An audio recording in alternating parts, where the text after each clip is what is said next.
Iran का एक driver जो कहता है मैं ट्रक चलाता था, पहले जमाने में मशहद में बर्फबारी बहुत शदीद होती थी। कह रहे मशहद से ट्रक चला के मैं तेहरान की तरफ जाना चाहता था, तो शदीद रास्ते में बर्फबारी हुई। इतनी बर्फबारी के जो गाड़ी के वाइपर थे वो भी काम करना तकरीबन छोड़ गए। मैंने अपने ट्रक को साइड पे लगाया और मैंने सोचा कि जब बर्फ थम जाएगी उसके बाद मैं रास्ते पर आगे बढ़ूंगा, लेकिन कहता नहीं, बर्फ थमने वाली नहीं थी और ज्यादा बर्फबारी शदीद हो गई। यहां तक कि मैंने नोट किया कि रास्ते पर जितनी गाड़ियां आ रही थी उन गाड़ियों ने भी आना छोड़ दिया। अब बीच सहरा में, मशहद और तेहरान का सफर बहुत लंबा है और 80% यह रास्ता सहराई रास्ता है। कहते मैंने कहा कोई बात नहीं, अभी भी कॉन्फिडेंस था कि कुछ भी नहीं होगा, बर्फबारी थम जाएगी। मैंने गाड़ी को बंद नहीं किया, कहीं ऐसा ना हो कि इंजन ठंडा पड़ जाए फिर इंजन स्टार्ट ना हो। लेकिन चंद मिनट के बाद मैंने देखा कि इंजन ने आवाजें करना शुरू कर दी, जैसे इंजन भारी हो गया है। एक बार भारी हुआ, दो बार भारी हुआ, फिर भी मैं परेशान नहीं हुआ क्योंकि मुझे सारा मैकेनिक का काम आता था। मैंने कहा बंद भी हो गया तो मैं स्टार्ट कर लूंगा।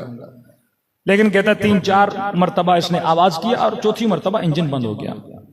कह रहा अब परेशानी शुरू हो गई, खौफ शुरू हो गया, क्या होगा मेरा। मैं जल्दी से उतरा, पाना उठाया और जहां जहां तक हो सकता था मैंने इंजन को देखा। इंजन भी सही सालिम था, हर चीज मैंने चेक की। गाड़ी को स्टार्ट करना चाहा, गाड़ी स्टार्ट नहीं हुई। इतने में कहता है मैं गाड़ी के कमरे में आके बैठ गया। बस ये था कि अंदर बर्फ नहीं आ रही थी, लेकिन सर्दी वही थी जो बाहर वाली सर्दी थी। अब कहता है मौत की याद आने लगी मुझे। मैंने कहा ड्राइवर अब तो तू मर गया, इतनी सर्दी, सामने से कोई गाड़ी नहीं, इंजन भी बंद हो गया।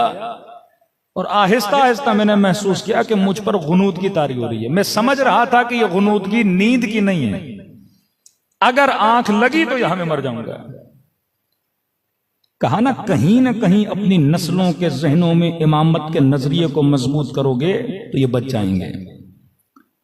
कहते अचानक किसी मजलिस में किसी मौलाना का जुमला सुना था कि शियो हम वो हैं जिनका इमाम जिंदा है।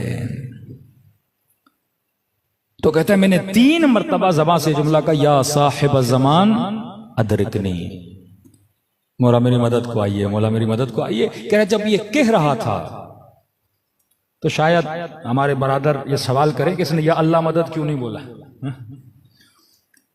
कहता है मैंने ये नहीं बोला ए अल्लाह मेरी मदद कर, मैंने कहा या साहिब ज़मान अदरिकनी। खुद ही कहता है, कहता मुझे शर्म आ रही थी कि मैं अल्लाह से मदद मांगूंगा। किस बात पे?